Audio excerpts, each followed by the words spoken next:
شهاب په حقله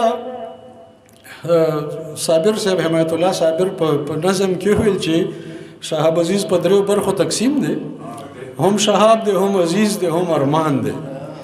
زمونږ نیازي صاحب پکې 3 درجې نورې ورزیاتې کړي چې دی خو پروفیسر هم دی، ډاکټر هم دی، خلیل هم دی.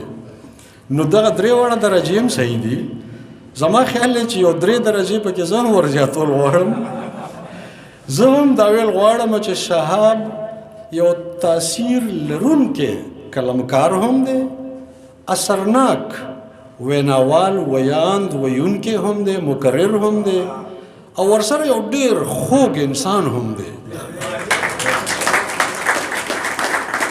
زما خیال دی که دغه 3 درجې د 9 وړه را یوځای هم کو، د دې نه هم یو بره درجه شهاب لري. هغه درجه د رحمان بابا سره نسبت.